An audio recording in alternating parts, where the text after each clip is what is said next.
I have to confess that I don't spend any amount of time using the app known as Blue Sky, which is the left's alternative to X, and there are a lot of reasons for that. One of them is that if I started posting on Blue Sky, my account would be nuked within about 5 seconds. It's an app that doesn't tolerate any kind of dissent from left-wing orthodoxy, an echo chamber in the purest form. If you're not there to commiserate with self-loathing trans activists or to come up with clever new ways that a special counsel could remove Donald Trump from office, then there's just not much to do. In other words, it's what every social media platform on the internet used to be before Elon Musk got involved. Now, that being said, you can make the case that Blue Sky still serves a purpose. It offers the same value proposition that MSNBC provided on election night, which is this: when left-wingers assemble and shut out everyone who disagrees with them, then at the very least, the meltdowns can be pretty entertaining. They can also reveal a lot about the left's thinking and what's going on in the institutions they control. So case in point, if for some reason you found yourself on Blue Sky lately, then you know that, to the great surprise of left-wing activists, they're starting to lose control over one of the most powerful weapons in the culture war and in Hollywood, which is Disney. The big story over on Blue Sky recently has been that Disney just pulled an episode of the Marvel animated series Moon Girl and Devil Dinosaur. According to leaked online footage, the episode is about a boy who identifies as transgender and wants to join a girls' volleyball team. The coach of the team is completely fine with this, either because he's a really enlightened activist or because he just wants to win really badly. Not exactly clear, but the coach of an opposing team, who looks extremely menacing and whose name is Greer, takes issue with this whole arrangement. And as the episode progresses, the boy says lines like, "I'm trans, my very existence breaks Greer's rules." He also wears pride-themed knee pads and has a "trans is beautiful" sticker on his water bottle.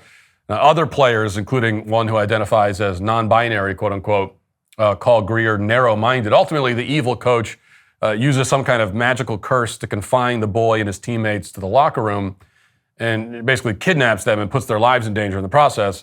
At one point, a character trapped in the locker room says, "We could literally die." So not exactly a subtle piece of trans activism. It's a transparent attempt to indoctrinate children into believing that there's nothing strange at all about a boy playing girls volleyball or the idea that girls can transform into boys. And of course, the episode also intends to demonize any adult who says otherwise. And by the way, in case you're curious, I watched some of the footage online. The episode ends with the boy player becoming really frustrated that he's trapped in the locker room by the evil coach who hates him because he identifies as trans. So he punches his fists really hard into the floor and breaks through the ground, revealing that it's actually an LCD screen. So I guess that even in the fictional cartoon works of trans activism, so-called trans girls are prone to uncontrollable testosterone-fueled outbursts. But in any case, no part of this production is surprising in any way, coming from Disney. What is surprising is that, at least for now, Disney has pulled the episode. For once, they've decided that the indoctrination is just too on the nose. And over on Blue Sky, someone who worked in the show's art department named Derek Malik Johnson, pronouns he, him, posted this message to explain why. It's not the most grammatical post in the world, but I'll try my best to read it. So it says, "So I guess I finally got hit with one of the project's episodes I worked on is getting shelved because of which party that won the recent election. It breaks my heart knowing this impactful and amazing episode is now about to be considered a lost media episode." Now, with writing skills like that, I'm sure this guy will be hired by Disney to script the next Marvel film. But officially, Disney has denied that they've pulled this episode because of the election or because people are tired of trans activism posing as children's entertainment. They're also suggesting that they're not influenced in any way by the fact that female volleyball players have been severely injured by trans-identifying male players.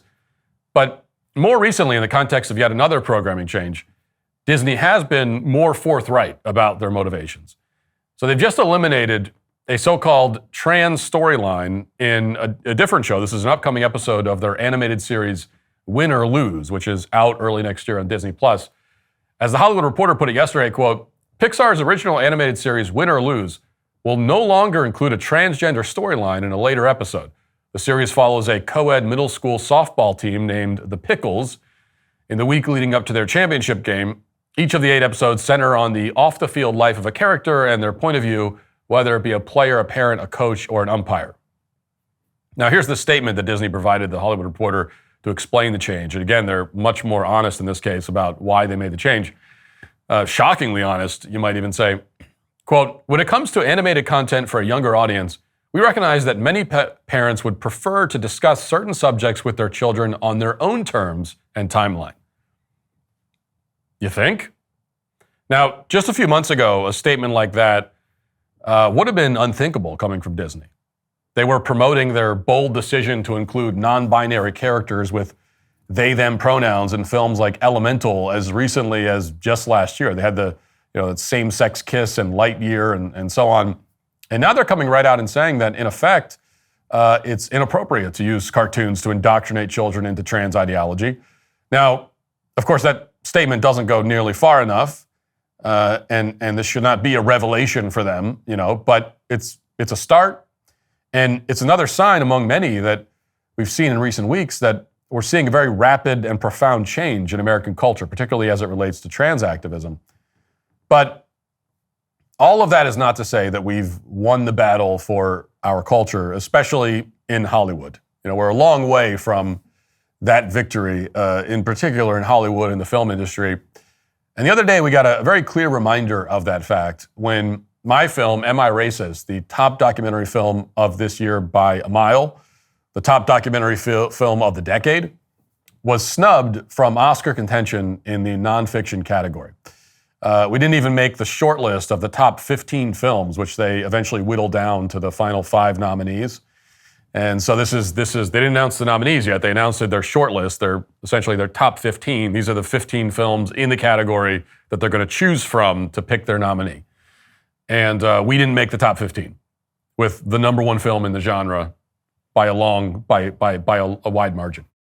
Are you feeling the stress about giving your family a memorable holiday? You're not alone. Prices remain higher than ever, and a lot of us are maxing out our credit cards.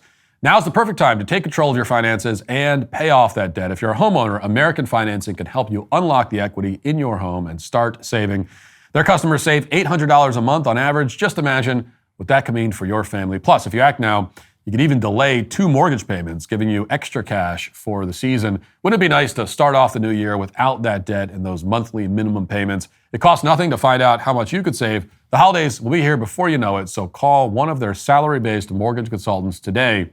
American Financing, call now, 866-569-4711. That's 866-569-4711. Or visit americanfinancing.net/Walsh, NMLS 182334, NMLS Consumer Access. Do it now before the next economic crisis hits. NMLS 182334, NMLS consumeraccess.org.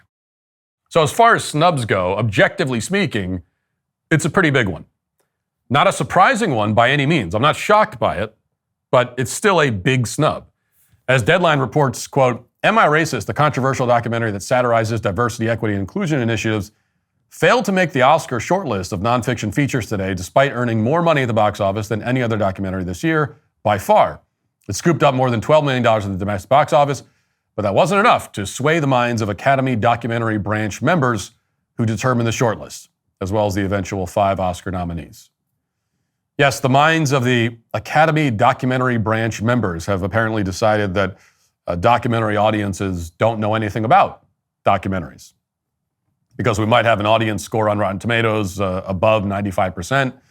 We might have exceeded box office totals for documentaries going back 6 or 7 years, but in the end, none of that matters. What does matter is what the Academy Documentary Branch members think, and these Academy Documentary Branch members, according to the Academy, have, quote, demonstrated exceptional achievement in the field of theatrical motion pictures, mostly by producing their own documentaries, and they've decided that Am I Racist? Is not, in fact, an achievement in the field of theatrical motion pictures.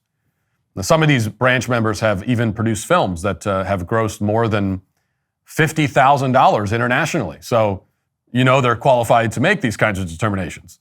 They have their finger on the pulse of audiences everywhere. So what films did meet the branch members' high standards this year? Well, it turns out that, to no one's surprise whatsoever, they rewarded a handful of films that address political issues from a left-wing perspective. This is from Deadline's report, once again, quote, films that focus on political questions beyond U.S. borders did get love from the Doc Branch members, among them The BB Files, Alexis Bloom's documentary that serves as a brutal takedown of Israeli Prime Minister Benjamin Netanyahu. No Other Land, a frontrunner for the Oscars, condemns Israeli government policy in the occupied West Bank.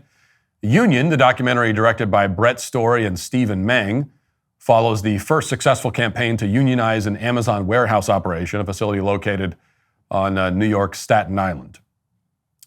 Yes, who could forget Union, the highly compelling documentary that followed the successful campaign to unionize an Amazon warehouse and make your Amazon deliveries slightly more expensive. It was a film that, audiences just couldn't get enough of. After all, it's a documentary that grossed a whopping $47,000 at the domestic box office, which is more or less what we got with Am I Racist, minus around $12 million. It's also a movie that no one has said a word about, and almost no one has seen. But who cares? In terms of cultural impact and relevance in the year 2024, Union is it. And then far down the list, you've got Am I Racist? By the way, another film, again, to no one's surprise, that made the shortlist is that Will Ferrell trans documentary, where he goes across the country with his trans friend. And, that one also made, again, a documentary that probably no one has seen, but hasn't had no cultural impact of any kind at all, but, also made the list. Now, to be clear, of course, this is an entirely expected outcome. No one here has been out of shape, in shock and horror, because the Academy isn't celebrating us.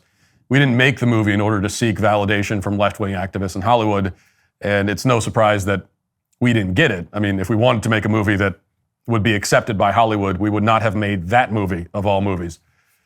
But two things can be true at the same time. This snub can be completely predictable and unsurprising, while also being still objectively outrageous and totally discrediting for the Academy Awards. If a conservative can make a documentary that crushes every other film in its genre that year and beats every film in its genre in the past 6 or 7 years, and yet still not even crack the top 15 by the Academy standards, that means that conservatives are simply excluded from having their work recognized by Hollywood. There's no other way to interpret it. Again, not a surprise, but very discrediting. Now, granted, box office totals and audience reception don't necessarily mean that a film is awards worthy. It'd be easy to point out that, superhero films always, or at least until recently always, make billions of dollars and achieve high audience scores. Does that mean that Spider-Man should win the award for Best Picture? No, not in my opinion. However, if there was a shortlist for Best Picture, if they whittled it down to the top 15, then yes, you'd expect the highest grossing film of the year to at least be in the running for consideration. But more to the point, documentaries are a different animal entirely. It's very easy for a big budget superhero film from a major studio to earn a lot of money. It's basically guaranteed. On the other hand, it is extremely difficult to create a documentary that makes even $1 million in the box office, let alone $12 million. And that's proven by the fact that our film is in the top 35 all time. I mean, among all documentaries that have ever been made, top 35 for domestic box office totals. What that means is that in the nonfiction category, it is very, very challenging to tell a story and explore an issue in a way that a large audience finds compelling and interesting. But that is, after all, the whole point of a documentary. If your documentary doesn't connect with people, then by definition, it cannot be good and should not be in the running to win any award. If it does not connect with the audience, it has failed to do the one thing that it must do in order to qualify as artistically successful. So the performance of our film, both in theaters and on our platform, proves that we succeeded not just financially, but artistically. We explored an issue and told a story in a compelling and interesting way, which means, yes, at a bare minimum, we should be in the running for a nomination. By all rights, we should get the nomination and win. But none of those things happened purely because of politics. And whether you want to admit it or not, I mean, that does have larger ramifications for our culture. It affects the kinds of films and shows that Hollywood produces. More importantly, it affects what our children see as well. So Disney is relenting, as I mentioned earlier, but only to a point. This is very much an ongoing fight because, one thing I've learned, and maybe the main thing I've learned after getting into filmmaking, is that the left truly believes that it owns the art of filmmaking. Not just that it owns Hollywood, which it does, but that it owns filmmaking itself as an art form. So any conservative who makes a film in any genre is an intruder, is a usurper showing up in a place where he doesn't belong. That's the way they see it. So the truth is that the success of our films, and by the way, both of our films, both documentaries, are easily the most watched and influential documentaries of the decade. I mean, we have the top 2 in this decade. And there's really no dispute. I don't think anything else is even close to in the running. But that actually makes it less likely that they'll be recognized by critics or awards. Our success is an affront to them. They hate us for it. They feel personally insulted by it. Now, if this snub tells us anything, it's that we're angering all the right people. And unfortunately for the esteemed Academy documentary branch members, all they've accomplished this week is guaranteeing that we're not going to stop.